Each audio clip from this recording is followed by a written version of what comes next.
നമസ്കാരം. ഇന്ന് ഞാൻ വന്നിരിക്കുന്നത് ലഡു റെസിപ്പി ആയിട്ടാണ്. ലഡു എന്ന് പറയുമ്പോൾ നമ്മൾ കടലമാവ് വെച്ചിട്ട് ഉണ്ടാക്കിയ ലഡു ഒന്നല്ല, നമ്മൾ ക്യാരറ്റ് വെച്ചിട്ട് ഉണ്ടാക്കിയ ലഡുവാണ്. അപ്പോൾ നമുക്ക് വളരെ എളുപ്പത്തിൽ ക്യാരറ്റൊക്കെ കയ്യിലുണ്ടെങ്കിൽ വളരെ എളുപ്പത്തിൽ തന്നെ ഉണ്ടാക്കിയെടുക്കാൻ പറ്റും. കുട്ടികൾക്കൊക്കെ ഒത്തിരി ഇഷ്ടപ്പെടും. വീഡിയോയിലോട്ട് പോകുന്നതിന് മുന്നായിട്ട് എൻ്റെ ചാനൽ ആദ്യമായിട്ട് കാണുന്നവരാണെങ്കിൽ ഒന്ന് സബ്സ്ക്രൈബ് കൂടി ചെയ്യണേ.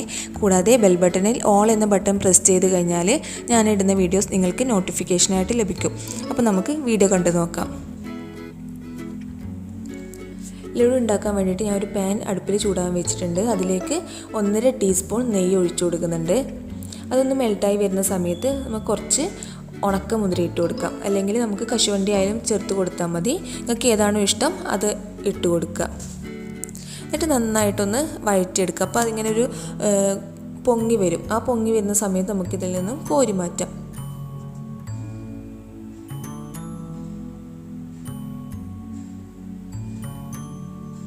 ഇനി അതേ നെയ്യിലോട്ട് ക്യാരറ്റ് ഗ്രേറ്റ് ചെയ്ത് ഇട്ട് കൊടുക്കുക. ഞാൻ ഇവിടെ 2 വലിയ ക്യാരറ്റാണ് എടുത്തിരിക്കുന്നത്. അത് ഗ്രേറ്റ് ചെയ്യുമ്പോൾ അതിൻ്റെ ചെറിയ ഹോളിൽ വെച്ചിട്ട് ഗ്രേറ്റ് ചെയ്യുകയാണെങ്കിൽ നല്ലത്. അപ്പോൾ നെയ്യിൽ നന്നായിട്ടൊന്ന് വഴറ്റിയെടുക്കണം.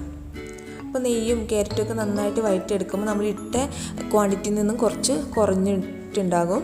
അപ്പോൾ നന്നായിട്ട് തന്നെ ആ നെയ്യുമായിട്ട് നന്നായിട്ട് മിക്സ് ചെയ്ത് കൊടുക്കുക. നമ്മളിതിൽ പാലോ വെള്ളമോ അങ്ങനെ ഒന്നും ചേർക്കുന്നില്ല. അതുകൊണ്ട് ആ നെയ്യിൽ തന്നെ നന്നായിട്ട് വഴറ്റിയിട്ട് വേവിച്ചെടുക്കുക. ഇനി ഇതിലേക്ക് ഈ സമയത്ത് തന്നെ നമ്മൾ പഞ്ചസാര ചേർത്ത് കൊടുക്കുന്നുണ്ട്. ഞാൻ ഇവിടെ 3 ടേബിൾ സ്പൂൺ പഞ്ചസാര മാത്രമേ ചേർത്ത് കൊടുക്കുന്നുള്ളൂ. അപ്പോൾ ലൈറ്റായിട്ടുള്ള മധുരം മാത്രമേ ഞാൻ യൂസ് ചെയ്യുന്നുള്ളൂ. അപ്പോൾ നിങ്ങൾക്ക് മധുരം കൂടുതൽ വേണമെന്നുണ്ടെങ്കിൽ 4-5 ടേബിൾ സ്പൂൺ ചേർത്ത് കൊടുക്കാം. അല്ലെങ്കിൽ കണ്ടൻസ്ഡ് മിൽക്ക് ചേർക്കുകയാണെങ്കിൽ ഈ പഞ്ചസാരയുടെ അളവ് കുറച്ചിട്ട് കണ്ടൻസ്ഡ് മിൽക്കും കൂടി ചേർത്ത് കൊടുക്കാം. ഞാൻ ഇവിടെ കണ്ടൻസ്ഡ് മിൽക്കൊന്നും ഉപയോഗിക്കുന്നില്ല, പഞ്ചസാര മാത്രമേ ഉപയോഗിക്കുന്നുള്ളൂ. പഞ്ചസാരയും കൂടി ചേർത്തിട്ട് നന്നായിട്ട് മിക്സ് ചെയ്തെടുക്കുക. കണ്ടില്ലേ, ആദ്യം നമ്മൾ ക്യാരറ്റ് ഇട്ടപ്പോൾ നന്നായിട്ട് ധാരാളം ഉണ്ടായിരുന്നു. ഇപ്പോൾ നമ്മളത് കുക്കാവും തോറും ഇതിൻ്റെ അളവ് കുറഞ്ഞ് വന്നിട്ടുണ്ട്. അപ്പോൾ നമ്മുടെ ക്യാരറ്റ് നന്നായി വെന്തിട്ട് പഞ്ചസാരയൊക്കെ നന്നായിട്ട് മിക്സ് ചെയ്തെടുത്തിട്ടുണ്ട്. ഇനി നമ്മളിത് ചൂടോട് കൂടിയിട്ട് തന്നെ പെട്ടെന്ന് നമുക്ക് വേറൊരു പാത്രത്തിലോട്ട് മാറ്റാം. ഇളം ചൂടോട് കൂടിയിട്ട് തന്നെ നമുക്ക് ലഡുവിൻ്റെ ഷേപ്പിലോട്ട് മാറ്റാം. നമുക്ക് ഏത് സൈസിൽ വേണോ അതിനനുസരിച്ച് നമുക്ക് ഉരുട്ടിയെടുക്കാം. അപ്പോൾ നമ്മൾ ആദ്യം വഴറ്റുന്ന സമയത്ത് നിങ്ങൾക്ക് ഏലക്കായുടെ ടേസ്റ്റ് ഇഷ്ടമാണെങ്കിൽ നമുക്ക് ഏലക്കായ ഒന്ന് പൊടിച്ചിട്ട് ചേർത്ത് കൊടുക്കാം. അപ്പോൾ ഞാൻ ഇവിടെ ഏലക്കായ ഒന്നും ചേർത്ത് കൊടുത്തിട്ടില്ല. നിങ്ങൾക്ക് ഇഷ്ടമാണെങ്കിൽ മാത്രം അങ്ങനെ ചേർത്ത് കൊടുക്കാം.